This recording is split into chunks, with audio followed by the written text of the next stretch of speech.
Everybody talks about the control Charles Manson had over the family, a control that may ultimately have led directly to murder.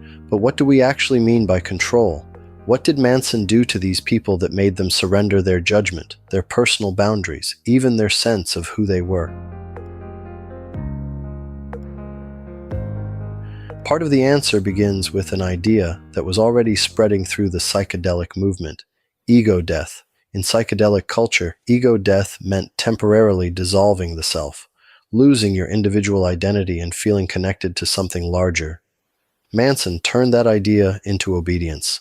He decided when the family took LSD and how much each person received. Watkins later told Vincent Bugliosi that Manson took a smaller dose than everyone else, apparently without them realizing it. While they became increasingly vulnerable, Manson remained more lucid and positioned himself as the person who explained what their experiences meant. Fear, shame, private thoughts, anything that resisted him became proof that the ego was still alive. He even wrote a song called "Cease to Exist." Dennis Wilson and the Beach Boys recorded it as "Never Learn Not to Love." But inside the family, ceasing to exist was not just a lyric. Manson once told Brooks Poston to die. Poston believed he meant physically. According to Paul Watkins, Poston lay motionless on a couch for 3 days, taking no food or water and relieving himself where he lay. The same logic applied to sex. Watkins recalled a woman performing oral sex on Manson.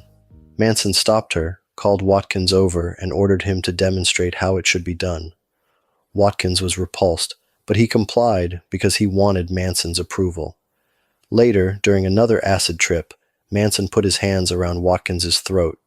Watkins believed Manson was really going to kill him. He did not fight back, but he shook with fear and resisted Manson in his mind. Then Watkins stopped resisting. He accepted that Manson might kill him, and his body relaxed. The instant he relaxed, Manson let him go. Manson had turned even survival into a test of submission. Sex, fear, even survival, all became tests of the same thing. Did any part of you still believe it had the right to say no? He taught people that the voice resisting him was only ego, and every time they silenced it, the distance between Manson's command and their complete submission became a little shorter. That training did not stay in the mind. It moved into ordinary life. At first, the Manson family made a point of living from what other people threw away. They went garbage hunting, searching supermarket dumpsters for discarded food. It was supposed to prove that they had rejected money, property, and conventional society. But living outside society's rules gradually became permission to take whatever the family needed. Paul Watkins remembered Manson ordering him to steal a four-wheel drive vehicle. Watkins didn't want to do it, but by then, refusing Charlie was no longer a simple disagreement. Watkins felt that he had two choices: obey or leave the family, and leaving meant abandoning his home, his relationships, and the identity he had built inside the group. So Watkins hesitated, and then he stole the vehicle.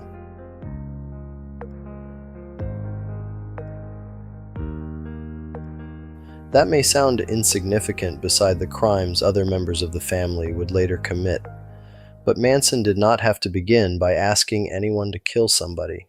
He could ask them to cross one boundary, then another. Around Watkins, other members were crossing their own boundaries. Stolen credit cards paid for food, clothing, knives, tires, batteries, and dune buggy parts. Stolen vehicles, engines, and parts helped sustain the family's growing operation in the desert. Crime became communal. Everyone participated, everyone benefited, and everyone had something to lose. Every small crime made the next refusal harder. And stealing vehicles was not the strangest way the family learned to cross other people's boundaries. Imagine waking up and realizing someone had been inside your house. Nothing stolen, nobody hurt. A drawer left open, a chair moved. The Manson family called it creepy crawling. They dressed in dark clothes, slipped into homes at night, and moved silently while people slept. Sometimes they deliberately changed things before leaving, so the people who woke up would know somebody had been there. Susan Atkins said she was scared to death the first time. Then she did it because everybody else in the family was doing it. Entering a stranger's home at night stopped feeling unthinkable. Every creepy crawl pushed them a little further outside the rules everyone else lived by.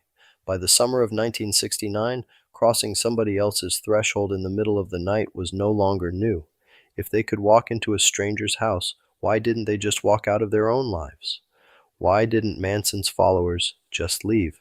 Family members were expected to give up money and possessions, and Manson's philosophy went further. Give up your identity, your wants, your desires, even your thoughts. Many had come to the family already cut loose from ordinary life. Now the group was their home, their relationships, increasingly their sense of self. So yes, they could physically walk away. There was no locked gate. But go where? With what? And maybe most importantly, as who? Linda Kasabian tried. After the murders, she packed for herself and her daughter and planned to escape. She eventually did, but left her daughter behind, abandoning almost everything that had come to define her life. That was Manson's control, not a magic spell, not mind control in the literal sense. A system in which obedience became easier, resistance became suspect, and saying no could feel like destroying the person you had become. Paul Watkins would eventually reach a boundary he would not cross. He left Spawn Ranch for Barker Ranch, and Donald Shorty Shea would discover what happened when Manson decided that refusal was unacceptable.